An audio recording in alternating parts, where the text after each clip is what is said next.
Hi all, welcome to Examshala. In this video, we are going to see some important news and articles of 9th of March 2021. But before getting started, kindly do subscribe our channel on YouTube, follow us on Instagram, Facebook, and Telegram. So now, let's get to the main video. Now, today's editorial news analysis contains of basically 5 to 4 important news and articles. The first one is based on the reservation. That is, आरक्षण पे पहला मुद्दा paste है.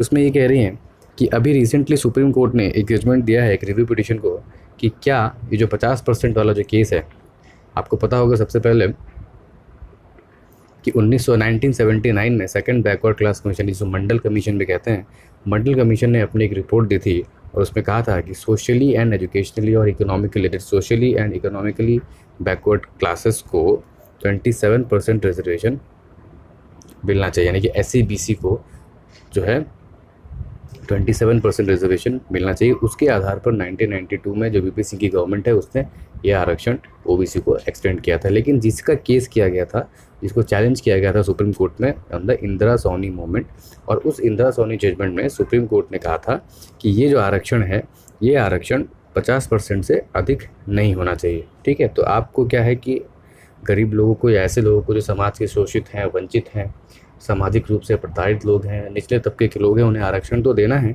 लेकिन साथ ही साथ जो बाकी के लोग हैं यानी other community should not be deemed of their rights as well.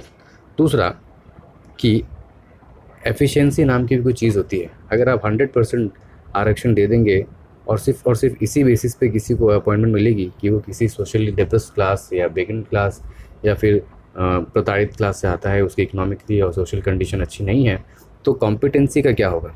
ठीक है, तो जो लोग कॉम्पिटेंट हैं, ठीक है, आखिर एक एफिशिएंट को, एक ऑर्गेनाइजेशन को रन करने के लिए एक एफिशिएंट कॉम्पिटेंट व्यक्ति की ज़रूरत होती है. तो अगर सब लोग को सिर्फ सोशली और एजुकेशनली और इकोनॉमिकली बैकवर्ड क्लासेस के आधार पर ही सीटें मिलने लगेंगी, तो जो एफिशिएंसी है, जिस ऑर्गेनाइजेशन की काम करने की क्षमता जो है, ठीक है, उस पर प्रभाव पड़ेगा.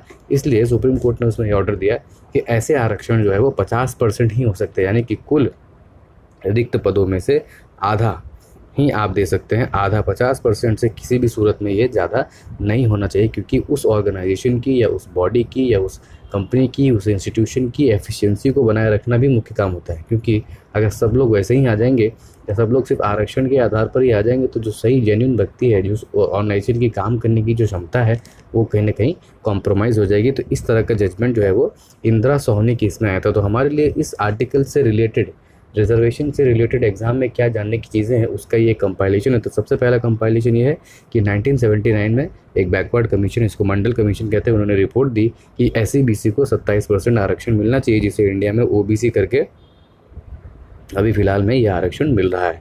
उसको चैलेंज करने के लिए इंदिरा सोनी ने सरकार पे केस किया और सुप्रीम कोर्ट ने ये जजमेंट मिला इंदिरा सोनी केस में कि ये जो है 50% से अधिक नहीं हो सकता. लेकिन उन्होंने एक और भी बात कही कि अगर कुछ एक्सेप्शनल केसेस हों, यानी कि कुछ लोग बहुत ही ज़्यादा पिछड़े हों किसी समाज में या किसी स्टेट में, किसी राज्य में, किसी डिस्ट्रिक्ट में, कुछ लोग ऐसे हों जिनकी संख्या इसमें 50% से भी अधिक हो रही हो, तो कहीं कहीं पे बहुत ही एक्सेप्शनल केसेस पर इन्हें ऐसा किया जा सकता है कि 50% से ज़्यादा आरक्षण बढ़ सकते हैं. लेकिन ये हर बार नहीं हो सकता, ये बहुत ही एक्सेप्शनल कुछ ही केसों में ऐसा ये होना संभव है. तो इसी पॉइंट का फ्लॉ निकालते हुए, इसी पॉइंट को एक्सप्लॉइट करके, यहीं से उन लोगों ने, पॉलिटिकल पार्टीज़ हों या अलग अलग प्रेशर ग्रुप्स हों, उन्होंने इसी पॉइंट से अपने लिए क्या किया, फिर आरक्षण जो धीरे धीरे 50% से भी ज़्यादा बढ़ाते गए. और इसका नुकसान ये हो रहा है कि जो कॉम्पिटेंसी है, ठीक है, जो उस ऑर्गेनाइजेशन की कॉम्पिटेंसी है, जो एक्सेलेंस है, एफिशिएंसी है, नेचर है, ट्रेडिशनलिज्म है, प्रोफेशनलिज्म है, वो कहीं ना कहीं कॉम्प्रोमाइज़ हो रहा है, क्योंकि हम क्वालिटी से कहीं ना कहीं उसके लिए कॉम्प्रोमाइज़ कर रहे हैं. इसके लिए इस पर अब रिव्यू करने के लिए सुप्रीम कोर्ट की बेंच ने एक ऑर्डर दिया है. इन केस के बाद 1993 में क्या हुआ कि तमिलनाडु गवर्नमेंट ने कुछ ऐसे प्रावधान किए रिजर्वेशन में जहाँ ये जो है वो 69% तक पहुँच गया. और जब ये कोर्ट में चैलेंज हुआ तो इसको क्या कर दिया कि 9th शेड्यूल में रख दिया गया. जैसे कि आप जानते हैं, जो कॉन्स्टिट्यूशन में 12 शेड्यूल होते हैं, उन 12 शेड्यूल में से 9वां शेड्यूल जो इस तरह का है कि उसमें अगर कोई लॉ, किसी भी राज्य सरकार या केंद्र सरकार द्वारा पारित कोई लॉ को अगर 9th शेड्यूल में रख दिया जाता है, तो उससे होता ये है कि उस लॉ को सुप्रीम कोर्ट जो है वहाँ पर जुडिशियल रिव्यू नहीं कर सकती. ये कॉन्स्टिट्यूशनल अमेंडमेंट है कि किसी लॉ को या कोई कानून को अगर आप 9th शेड्यूल में रख देते हैं तो उस पर जो है वो जुडिशियल रिव्यू नहीं हो सकता, उसकी जुडिशियल स्क्रूटनी नहीं हो सकती। लेकिन सुप्रीम कोर्ट ने इसके अंदर ये जजमेंट दिया कि हाँ, 9th शेड्यूल में रखे गए लॉ की जुडिशियल स्क्रूटनी तो नहीं हो सकती, लेकिन अगर वो बेसिक स्ट्रक्चर के खिलाफ जाएगा तो हम उस पर भी स्क्रूटनी करेंगे और उस पर भी हम रिव्यू कर सकते हैं। तो जब से ये बेसिक स्ट्रक्चर का जो जजमेंट आया है केशवानंद भारती केस में, तो इन्होंने कहा कि ठीक है, आप 9th शेड्यूल में तो रख सकते हैं, लेकिन किसी लॉ का, किसी कानून का 9th शेड्यूल में रखा जाना भी अपने आप में एक मैटर ऑफ जुरिडिक्शन होगा।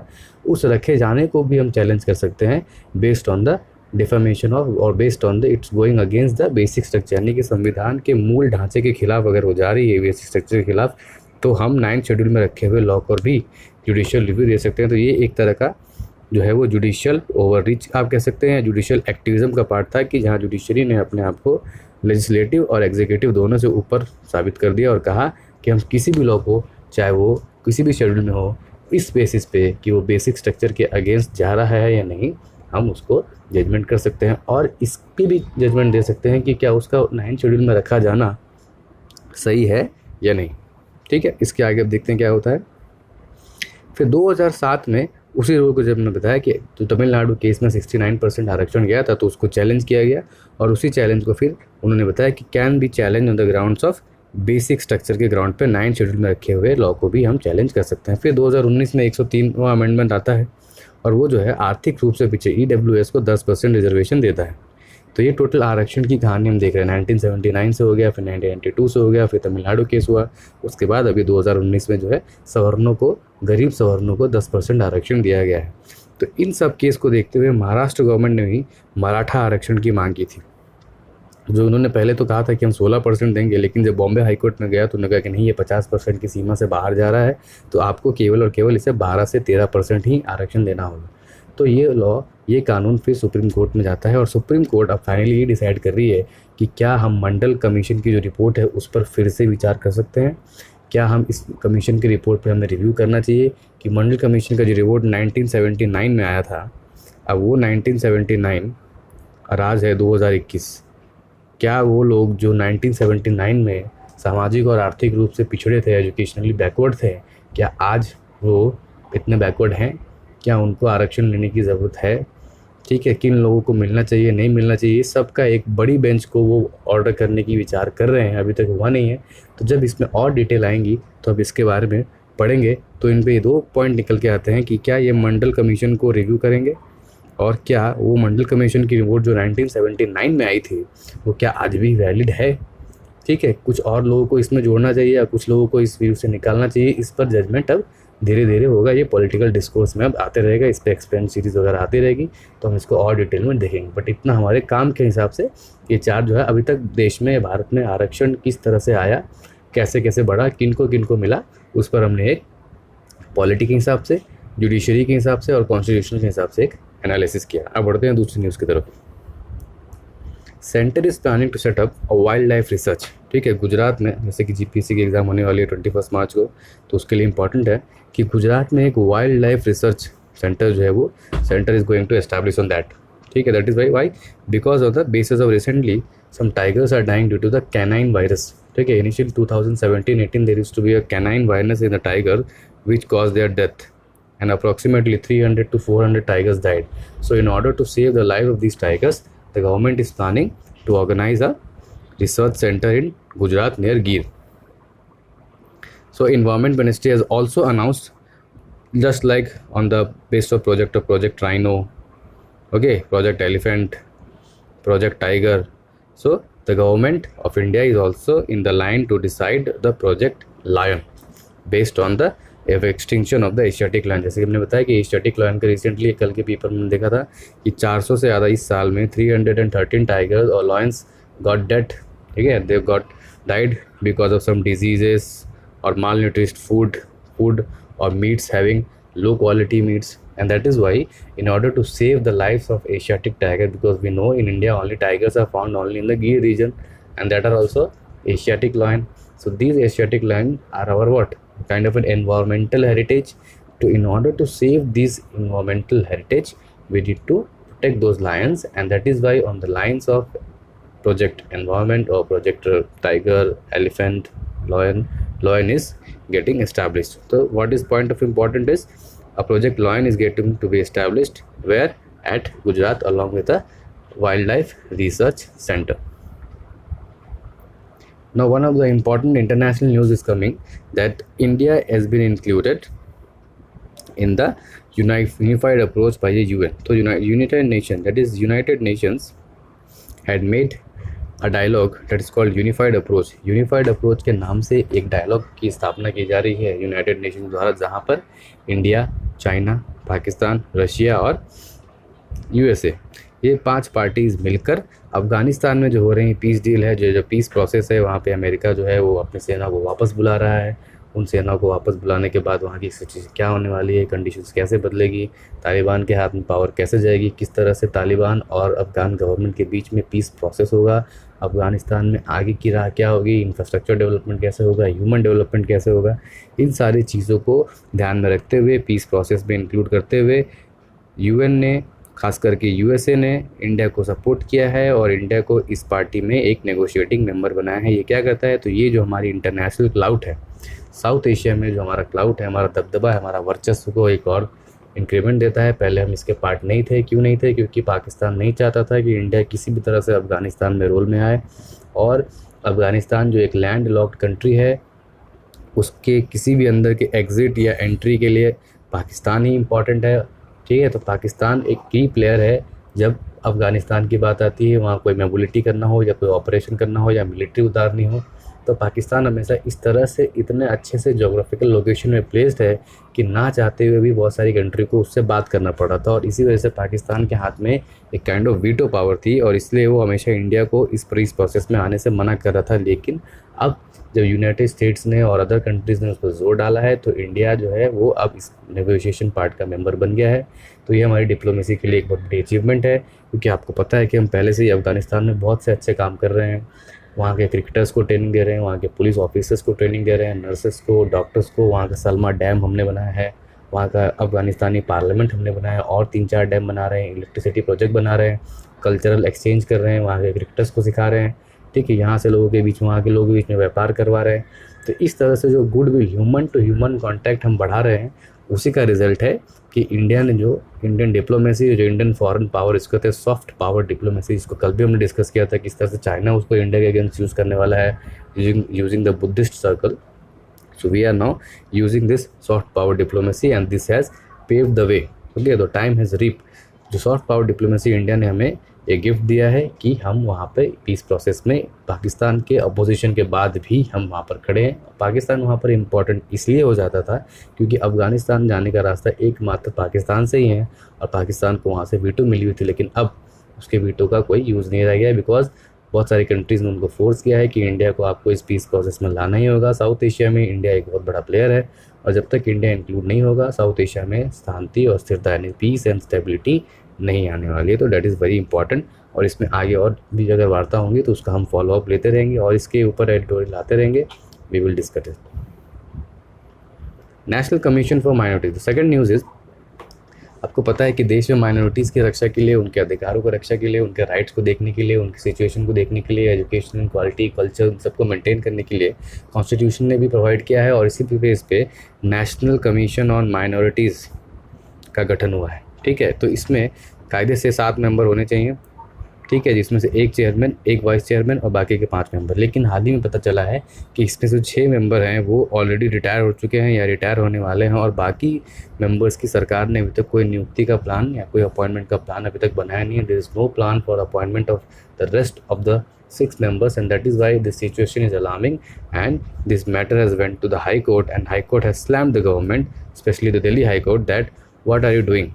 Okay, the countries where minorities are getting some equal rights, or minorities are being treated like someone else, and you are not appointing the members of the minority community. So what are your intentions? Okay, जो minority की सुरक्षा जो हमारे संविधान में अधिकार दिया गया है, उस अधिकार के तहत हमने एक स्टैट्यूटरी बॉडी, यानी कि एक कानूनी बॉडी हमने बनाई हुई है, लेकिन उसके भी मेंबर्स आप अपॉइंट क्यों नहीं करना चाह रहे हैं, क्या प्रॉब्लम है, उसके ऊपर सरकार को फटकार लगी है. तो हमारे लिए काम की जानने की बात क्या है, तो काम की जानने की बात यह है कि नेशनल कमीशन ऑफ माइनॉरिटीज़ में कितने मेंबर होते हैं, तो 7 मेंबर होते हैं, जिसमें से 1 चेयरमैन होता है, 1 वाइस चेयरमैन होता है, और बाकी के अलग 5 मेंबर होते हैं जिसको सरकार नॉमिनेट कराती है.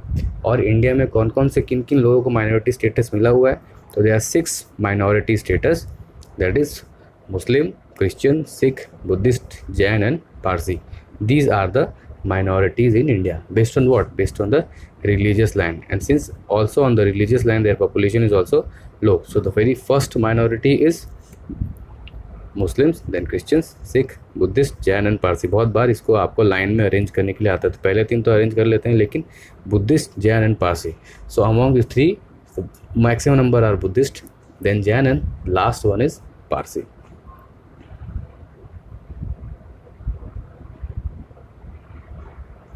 French billionaire politician Olivier Dassault.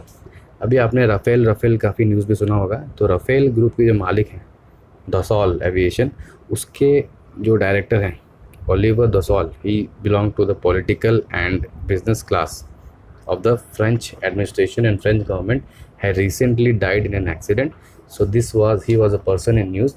A news can be asked about Rafael and Dassault company. So the Dassault, ठीक है, आप Dassault कहिए, Dassault कहिए, डोसा कहिए, the French definition is Dassault.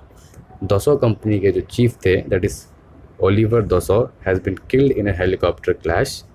Irony क्या है कि he is the manufacturer of the Rafale.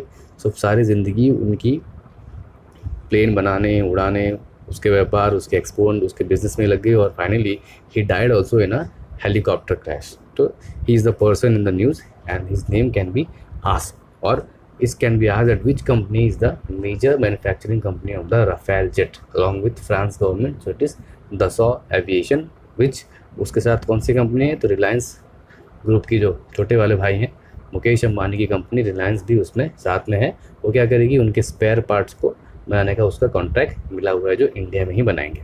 ठीक है. Now some important news. What are the important news? Malala Yousafzai, ठीक है, she is the person on the news. उनके बारे में न्यूज़ में क्या है, तो सबसे यंगेस्ट ऐसे व्यक्ति जिसको सबसे कम उम्र में नोबेल पीस प्राइज़ मिला था, किसके साथ मिला था, तो ये इंपॉर्टेंट है. उनको कैलाश सत्यार्थी, जो इंडिया में सोशल चाइल्ड एक्टिविस्ट हैं, चाइल्ड बच्चों के अधिकार के बारे में चिंता करते हैं, देखते हैं, उन एक्टिविस्ट के साथ जॉइंट में उनके अवार्ड मिला गया था. And she was the youngest to get Nobel peace prize award. Has signed a deal with Apple company for what, developing drama, cartoon etcetera. So उनका जन्म कहाँ हुआ है, Pakistan, and she has been graduated from where, Oxford University. So she is the person in the news, it can be asked about her. Second, SMS scrubbing. Now this might directly come in the science and tech section, that what do you mean by SMS scrubbing. तो सीधी भाषा में ये देखें कि बहुत सारे आपको message आते हैं, ये स्कीम ले लो, या टेलीकॉम कंपनी से, बैंक एविएशन से, वेट लॉस, ज्योतिषी, एस्ट्रोलॉजर, इस तरह के मैसेजेस बहुत सारे आते थे. तो उसका एक प्रोसेस हमने शुरू किया कि DND, डू नॉट डिस्टर्ब वाला. तो ये स्क्रबिंग मीन्स व्हाट करना, साफ़ करना. तो आप ये that is kind of filtering. आपको किस तरह के मैसेज चाहिए वो कौन डिसाइड कर सकते हैं, ओनली यू. सो आपके पास ये ऑप्शन होता था कि DND, और इसी तरह से जो टेलीकॉम कंपनियां होती थी, इन कंपनीज़ पे रेगुलेट करती थी कि ये जो मैसेज सेंडिंग कंपनीज़ हैं, जो एडवर्टाइजमेंट कंपनी हो, ज़्यादा से ज़्यादा मैसेज ना करके लोगों को परेशान ना करें. तो इसके लिए जो है टेलीकॉम कंपनीज़ हैं, TRAI, telecom regulatory authority of India ने ये SMS स्क्रबिंग पॉलिसी को शुरू किया था. इसमें क्या था कि बैंक वाले भी मैसेज आते थे, ये लोन ले लो, ये स्कीम ले लो, आपने जिस बैंक में अकाउंट खोला था वहाँ से भी मैसेज आते थे. लेकिन जब उन्होंने SMS स्क्रबिंग के तहत बैंक को भी इसमें डाल दिया, तो अब क्या हो रहा है, कहीं किसी मोबाइल में जो बैंक से जो OTP आ रहा है ट्रांजैक्शन का, वो भी नहीं आ पा रहा है, लोगों तक नहीं पहुंच रहा है, और this is leading to some kind of a online and money transaction fraud. So this has been in the news. So the government is trying to deregulate some of the banks so that we can give some kind of an OTP message during the transaction. So for our point of exam, what is important is what is SMS scrubbing. SMS scrubbing is nothing but it is a kind of filtering of message based on the need of the person, and who is doing this. So TRAI, Telecom Regulatory Authority of India, is doing this. So thank you. This was for today. We'll meet you tomorrow with a new set of series and video. Thank you.